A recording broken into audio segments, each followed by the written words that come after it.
Hello everyone, I am Nikhil Pandey. Welcome you all to my channel Dream Shiksha. Students, in previous session we have discussed task sheet 7, that is coding and decoding, and task sheet 8, that is blood relation. I hope you all have enjoyed and understood the previous session well. In today's session we are going to start with task sheet 9, that is direction sense test. So starting with the session, the first slide of the session, task sheet 9 direction sense test. So before starting with the chapter, we should know कि direction sense या direction होते क्या है, ठीक है. तो there are 4 directions, north, west, south and east. तो there are 4 direction, ये हमको बेसिकली पता है ना.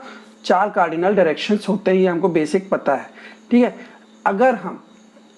अगर हम नॉर्थ की तरफ हैं, अगर हम नॉर्थ की तरफ स्टैंड करते हैं तो हमारे राइट में जो होता है, जो हमारे राइट में होता है वो क्या होता है, तो क्या होता है, राइट होता है. तो जब हम नॉर्थ की इस तरफ देखते हैं तो क्या होता है, हमारा ये राइट होता है, और आपके नॉर्थ की इस तरफ क्या होता है, लेफ्ट होता है, ठीक है. तो आपका जो वेस्ट वाला पोर्शन है उसको आप लेफ्ट बोलते हो, ईस्ट वाले पोर्शन उसको क्या बोलते हो, राइट बोलते हो, ठीक है. हमने नॉर्थ से चेकआउट किया, ठीक. But this get opposite when we talk about south. अगर आप साउथ में बात करेंगे तो साउथ में क्या हो जाएगा, ये जो आपका राइट है वो आपका लेफ्ट हो जाएगा, और जो आपका लेफ्ट है वो आपका क्या हो जाएगा, राइट हो जाएगा, ठीक है. तो इन बातों का आपको ध्यान रखना है. Now next, whatever direction we are facing, turning right means clockwise and turning left means anti clockwise. जब आप राइट की तरफ टर्न करते हैं, राइट की तरफ चीज़ों को मूव करते हैं, तो आप कैसा मूव कर रहे हैं, क्लॉकवाइज. कैसा मूव करते हैं, clockwise, okay. But when you are moving in opposite direction, in this from the left side, अगर आप लेफ्ट की तरफ मूव करते हैं तो ये कौन सा डायरेक्शन होता है, anti clockwise. What this called, anti clockwise, okay. So इस तरीके से होते हैं. नेक्स्ट वन, ये बेसिक कॉन्सेप्ट चल रहे हैं आपके. यहाँ पे अगर देखेंगे तो एंगल बिटवीन 2 डायरेक्शन, यहाँ पे जो एंगल बन रहा है 2 डायरेक्शन के बीच में क्या बन रहा है, 90 डिग्री. यहाँ भी क्या बन रहा है, 90 degree. This one is also 90 degree and last this one is also 90 degree, okay. Now आप तो अभी 4 डायरेक्शन की बात कर रहे हैं, पर डायरेक्शन 4 नहीं और भी होते हैं. कैसे होते हैं कि नॉर्थ और ईस्ट के बीच के डायरेक्शन को हम क्या कहेंगे, नॉर्थ ईस्ट. क्या कहेंगे हम, नॉर्थ ईस्ट. जब हम बात करेंगे साउथ और ईस्ट के बीच के डायरेक्शन की तो क्या होगा, वो साउथ ईस्ट. जब हम साउथ और वेस्ट के डायरेक्शन के बीच की बात करेंगे तो होगा साउथ वेस्ट, और नॉर्थ वेस्ट के डायरेक्शन के बीच की बात करेंगे तो उसको हम क्या कहेंगे, नॉर्थ वेस्ट. तो ये होते हैं डायरेक्शन. नाउ यहाँ एंगल भी चेंज हो जाते हैं. यहाँ पे जो एंगल बनता है इन दोनों के बीच में वो बनता है 45 डिग्री का, और दिस वन 45 डिग्री, ठीक है. तो 2 डायरेक्शन के बीच में कितने का एंगल बनता है, 45 डिग्री का. दिस वन आज ऑल्सो 45 डिग्री. सारे एंगल कितने के बनेंगे इसमें, 45 डिग्री के. तो ये कुछ बेसिक कॉन्सेप्ट थे डायरेक्शन से रिलेटेड. चलिए अब सॉल्व करते हैं questions, okay. Starting with first question.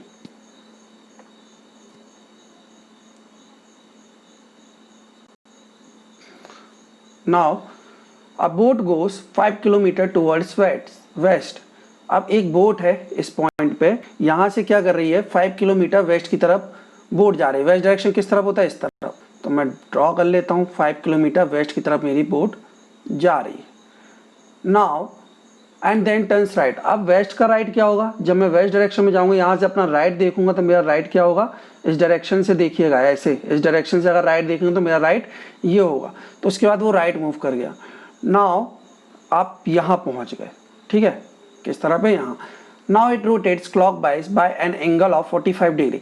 अब वो रोटेट करता है, आज की जो बोट है उसको वो मूव करता है और यहाँ पहुँच जाता है 45 डिग्री में. इस तरीके से मूव करते हुए एक 45 डिग्री की जगह पे पहुँच जाता है यहाँ पे, ठीक है. In which direction is the boat going now. अब वो 45 डिग्री से मूव कर रहा, मतलब यहाँ कहीं है, मतलब बोट किस डायरेक्शन में जा रही होगी. और ये कौन सा डायरेक्शन होता है, मुझे थोड़ी सा ये बता दो आप, ये जो डायरेक्शन होता है कौन सा होता है.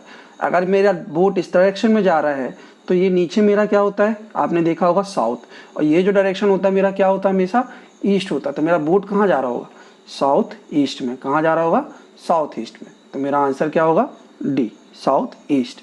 सो in this way you have to solve the questions, okay. Now next question. A ship is sailing in south east direction. एक शिप है जो साउथ ईस्ट डायरेक्शन में जा रहा है. चलिए कहानी ही आगे बढ़ रही है हमारी, लास्ट क्वेश्चन से कोरिलेट करते हैं, ठीक है. कहानी ही आगे बढ़ाते हैं। अब मेरा बोट साउथ ईस्ट डायरेक्शन में है, मेरा ये डायरेक्शन क्या है, south east. Okay, now by what measure should it rotate to make its direction south west. अब मुझे इसका डायरेक्शन क्या करना है, साउथ वेस्ट करना है। Now I have to do its direction south waste.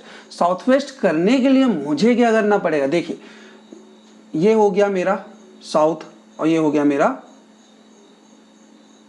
East.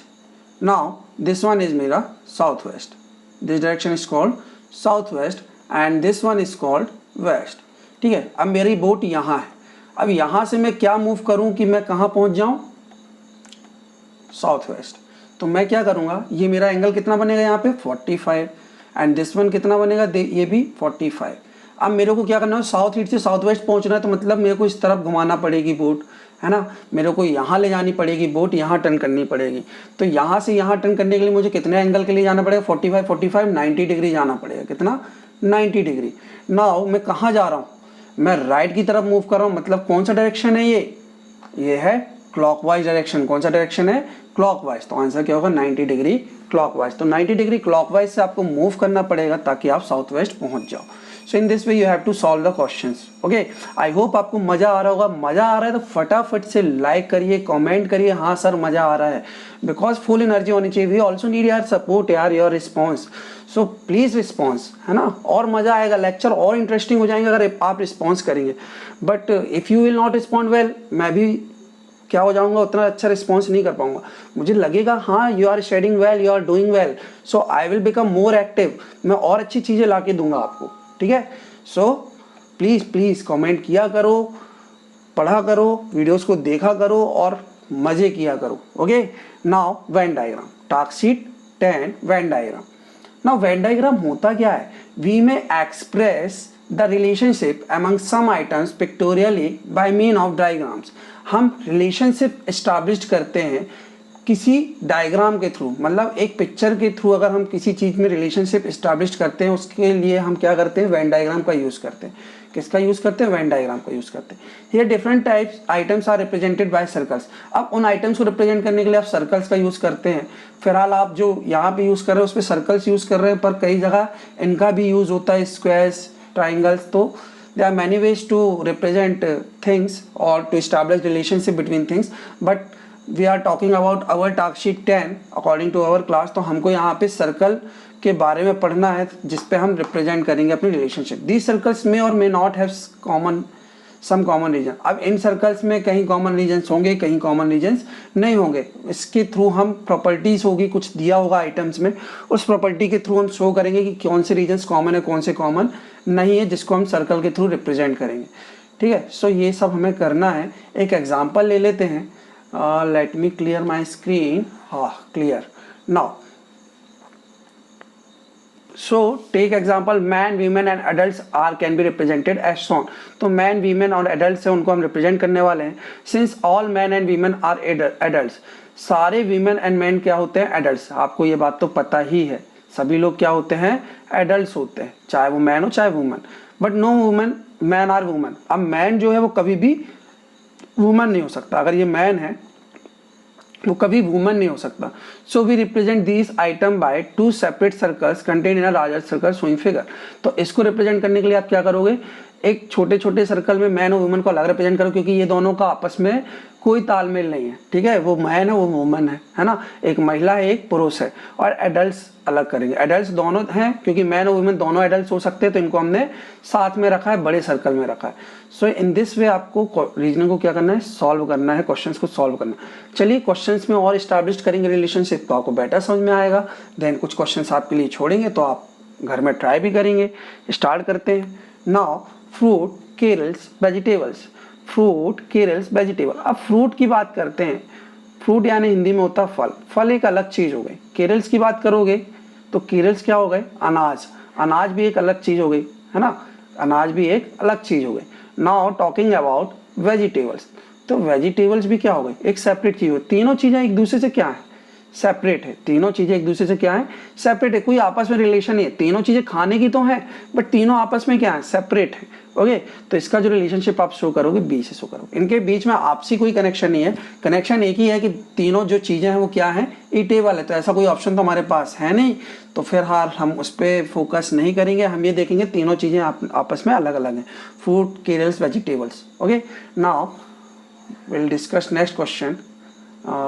Late me take answers one again. Okay, now social workers, lawyers, professionals. बात करते हैं लॉयर्स। लॉयर कभी सोशल वर्कर हो सकता है क्या? मेरे हिसाब से तो सोशल वर्कर भी हो सकते हैं लॉयर। लॉयर सोशल वर्कर हो सकते हैं, क्यों नहीं हो सकते? सोशल वर्किंग उसे करनी है, if he is interested in doing social working he can do. वकील आदमी सोशल वर्किंग नहीं करते क्या? कर सकते हैं, his choice. Now lawyers professional होते हैं? हाँ होते हैं, लॉयर्स तो प्रोफेशनल होते हैं। आपने देखा होगा कोर्ट में बड़े शेष में जाते हैं, काला सूट पहन के जाते हैं, तन के जाते हैं बहुत अच्छे से, तो लॉयर्स प्रोफेशनल तो होते हैं, है ना। तो एक तरीके से आप देखेंगे, चाहे सोशल वर्कर्स की बात कर लो आप, चाहे आप लॉयर या प्रोफेशनल, तीनों एक दूसरे से क्या कर रहे हैं? इंटर रिलेटेड या को रिलेटेड कर रहे हैं। क्या कर रहे हैं? को रिलेट कर रहे हैं एक दूसरे से। मीन्स लॉयर्स प्रोफेशनल भी हो सकते हैं, सोशल वर्कर भी हो सकते हैं, है ना। तो ये दो पूरी चीज़ें हो सकते हैं, तो इसलिए हम इनको क्या तीनों से रिप्रेजेंट करते हैं। तो इसका जो फिगर है वो कैसा बनेगा? ऑप्शन नंबर बी की तरह। So in this way we have to do question. I hope आपको मज़ा आ रहा होगा, समझ में आ रहा होगा। मज़ा आ रहा है, जल्दी जल्दी लाइक करो यार, मज़ा करो। Okay, now next question. Indian, Russian, Asians. Indian, Russian, Asian. Now talking about Indians, देखिएगा, टॉकिंग अबाउट इंडियंस, तो इंडिया जो है कहाँ पे आता है? इंडियंस कहाँ मिलेंगे आपको?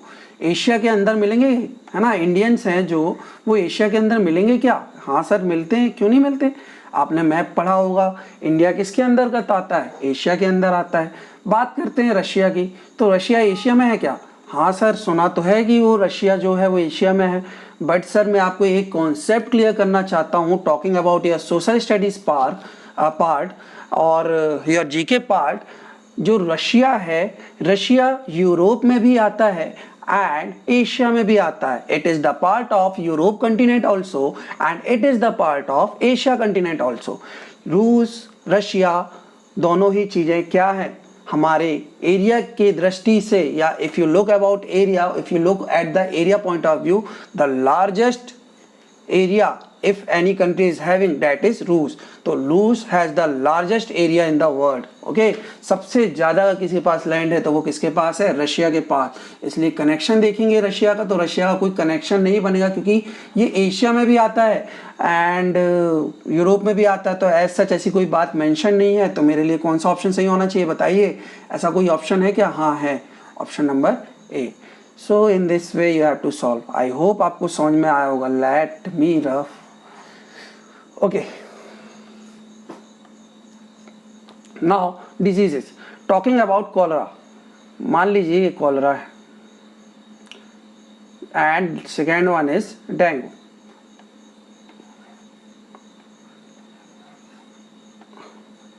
So I hope आपने ये सब नाम सुने होंगे, कोलेरा एंड डेंगू। और हो सकता है किसी को ऐसी बीमारी हुई हो।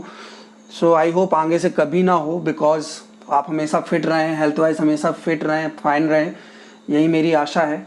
तो बात करते कोलेरा और डेंगू, ये दोनों क्या है? एक तरीके के डिजीज है। तो ये दोनों किसके अंडर पे आ जाएंगे बताइए? डिजीज के अंतर्गत। ये दोनों क्या है? डिजीज है। तो इस तरीके पर कोलेरा और डेंगू दोनों अलग अलग डिजीजेज हैं। अब इन दोनों के बीच में आपस रिलेशनशिप नहीं होगा कि ये दोनों रिलेशनशिप, ये बीमारी ही अलग है इसलिए तो नाम अलग अलग है इनके, है ना। तो ये दोनों किसके अंडर पे आते हैं? डिजीज के अंडर पे, इसलिए इसका option A will be the right answer. So in this way you have to solve this questions. I hope आपको सेशन में मजा आया होगा, सेशन समझ में भी आया होगा। जो क्वेश्चंस लेफ्ट किया हूँ ये आपके लिए होमवर्क है। If you find any difficulty, any doubt, you can simply comment on my YouTube comment box. I will clarify your doubts and your things. Okay, so अगर वीडियो पसंद आए तो वीडियो को लाइक करें, फटाफट से सब्सक्राइब करें।